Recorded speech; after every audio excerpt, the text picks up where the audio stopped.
Hello, and thanks for watching this video. In this session, I'm going to walk you through how to complete a new type 1 and a renewal type 1. Now, once you get to the applications themselves, the information is all the same. It's just in a renewal, some information will already be populated from last year's information, while the new application, you obviously have to put in information for the first time. So for those of you who want to get licensed for the first time, never been licensed, then you will complete a new application for your site. Okay, and we'll do that over here. When you log into EdLink, and again, this video, all of the instructional videos are under the assumption that you've already created an EdLink account. If you haven't done that yet, please refer back to my EdLink training page and look at the very first link on EdLink Access and Account Setup. And it will walk you through how to create your EdLink account so that you will be at this starting point with us.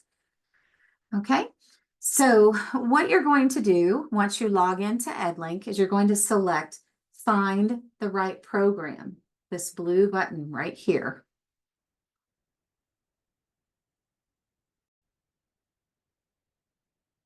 Now, once you've selected Find the Right Program, this screen is going to appear.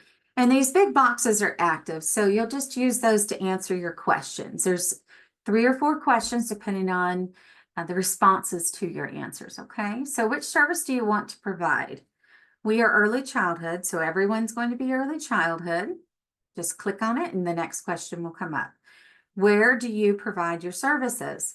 Now down here, it helps explain it. Seems like it would be obvious, but it's not. It can be a little confusing, so make sure you read this.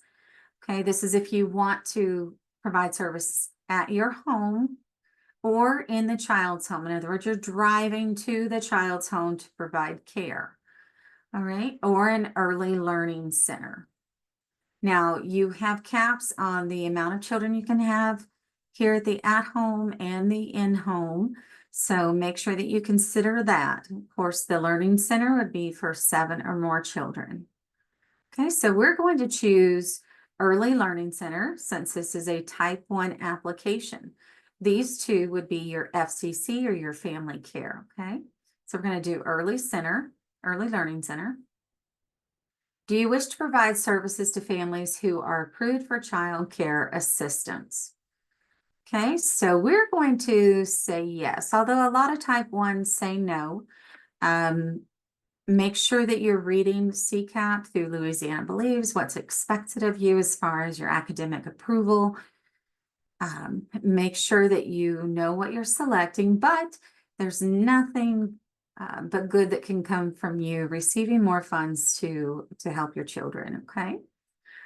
For instance, all type 3s, just as an aside, must be CCAP grant funded or Head Start. We want to make sure that all the kids are cared for. Okay, so we're going to say yes, just to show you what that would look like. Okay, and now once we say yes, it's asking us to complete a type 3 license application. Well, we wanted a type 1, or maybe we thought we wanted a type 1 until we saw the CCAP opportunity. Okay, if that's the case, click Start Application and begin filling out that application. And the video on how to do that is also on my EdLink training page. So let's concentrate on just one. So type 1s, mostly being religious organizations or universities, do not select the CCAP. Now they can participate in the child and adult care food program. Let's see what happens if we do this when we hit yes. Okay, now it takes us to a type 2. Okay, so maybe we thought we wanted 1, but maybe it's type 2 that we want so that we can get that care. If that's the case, start your application. And again, that video is on the EdLink training page as well. So let's say no.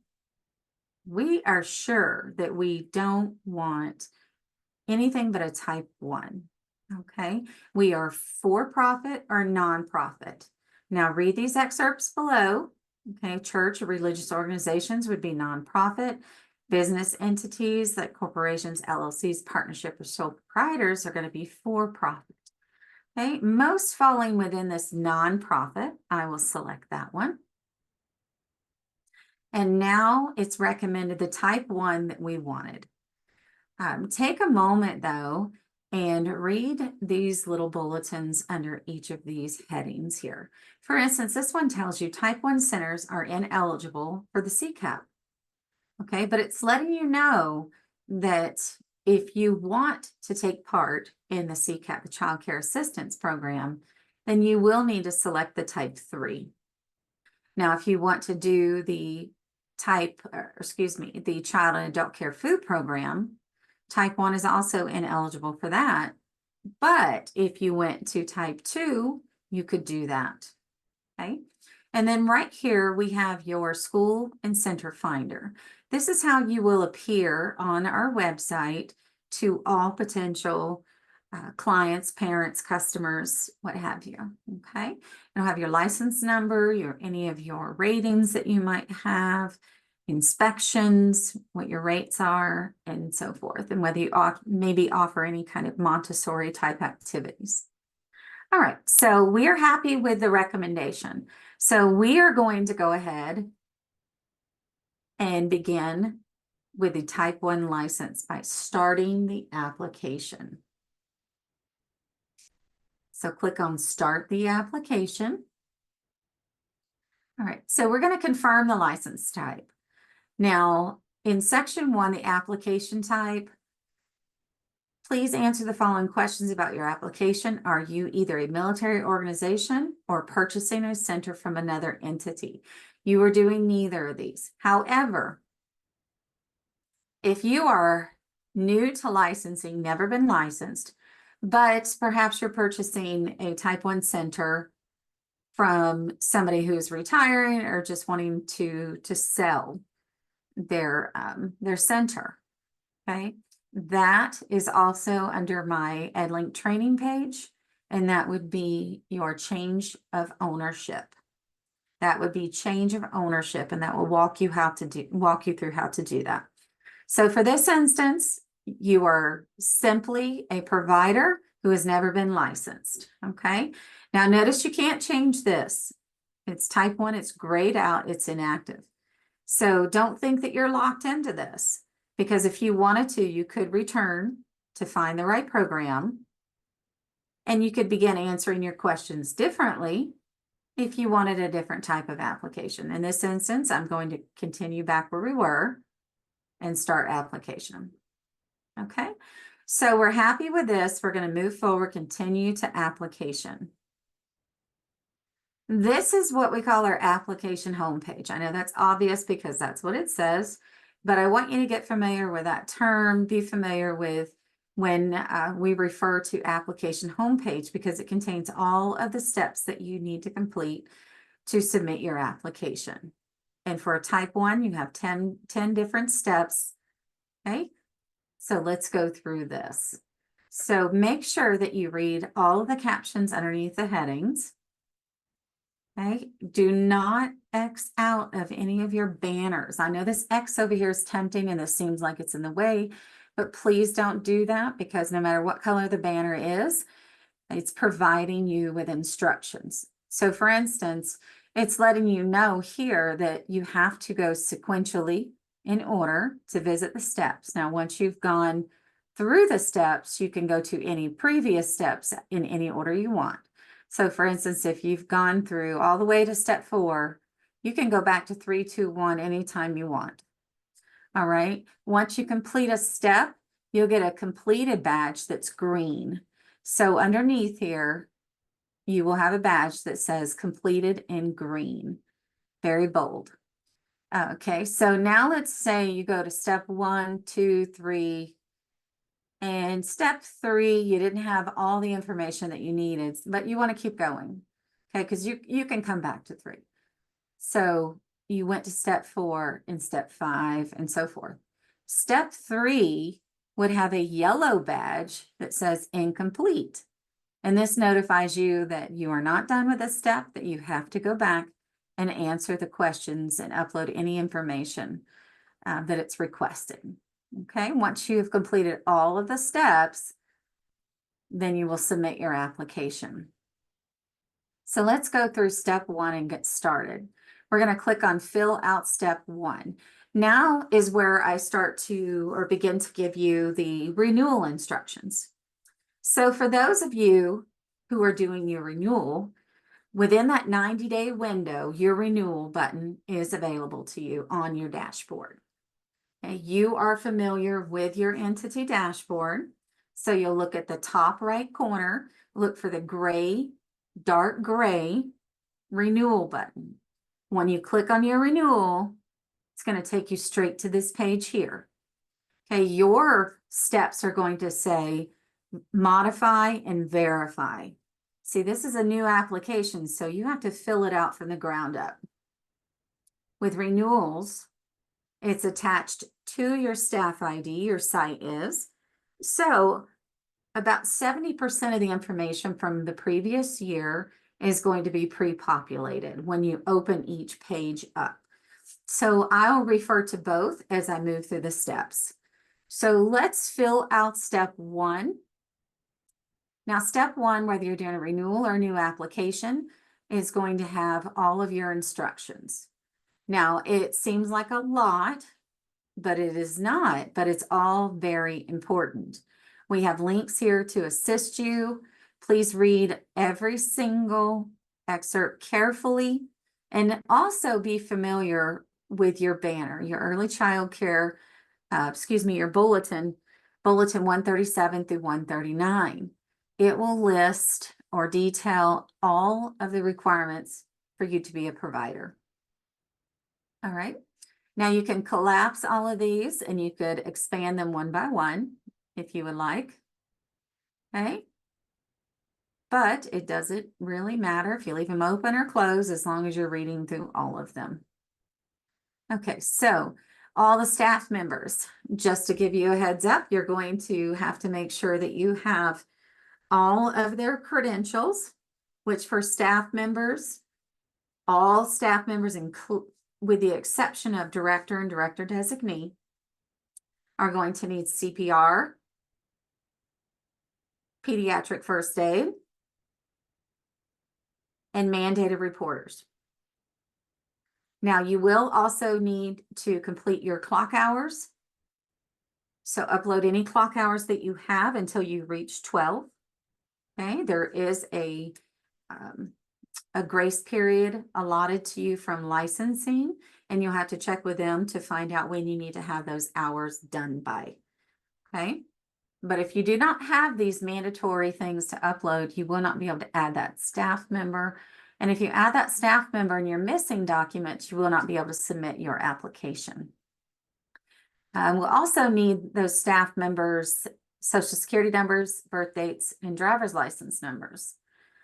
Your social security number or the staff member's social security number is synced directly to CCCBC. This is your state background check. Now, we don't control your background check at the Department of Education. The only thing we do is sync your status. And by syncing the status, sometimes we can tell what is needed, and we also can contact and assist you if you do get caught in any kind of a loop and getting no information, okay? So make sure that the birth date is legitimate. Make sure that the social security number is correct. Okay, also on your staff members, you can avoid using any middle names when you're entering them. You can put it, you can have them enter that for their CCCBC, but on EdLink, let's just avoid any hyphens, any weird punctuations or additional punctuations. Like for instance, if we have Desiree, but the RE at the end has an accent. Let's go ahead and just leave that off because our this platform does not seem to like the additional punctuation, okay, or middle names for that instance. So just keep those things in mind. If you do end up adding those things, we can always address those one by one if you run into any issues. Okay, child care civil background check. There are links inside the application that will take you to the portal. And also provide you with a link for your staff members in order to submit for their background checks. Okay, child care, let's see, current commercial and medical liability insurance. Make sure that you reach out to your insurance companies as well as your fire marshal. They will not chase you down in order to either schedule a time or complete a fire marshal inspection. Make sure you get on their radar very early. Okay. Now you will need that before you can submit your application. There is no grace period for the rest of these. The only thing that there's a grace period for are those clock hours. Okay, pictures of your center. We tell you here what we want pictures of: the entrance, the kitchen, direct exit, and playground. So within this section, you can upload multiple files. Okay, make sure that you are scanning at a low resolution between 70 and 150 DPI.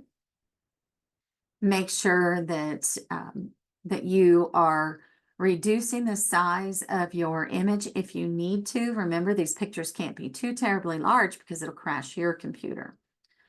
All right, but if you need help with that, just go to my EdLink training page, and I do have a PDF, and I will be more than happy to assist you too through the help desk system if you just choose training. Okay, then we have the emergency preparedness plan. This emergency preparedness plan is a must, and it is very critical that it's updated. It's updated with the current year, the current director, current exits, any additions, anything relevant or asked by or through this template. If you click the link, it takes you to a template and a checklist. So please make sure that's updated. Now, when you complete this, if it's electronic, you're not going to have any issue with it at all if you keep it in a Word format. If you change it to PDF, just make sure the file is not too large. If it is, make sure that you go to Edit your PDF and change that file size down to between 2 and 3 megabytes. If you scan in a preparedness plan and it's, say, 15 to 20, 25 pages, that is going to be an enormous file that will likely crash your computer.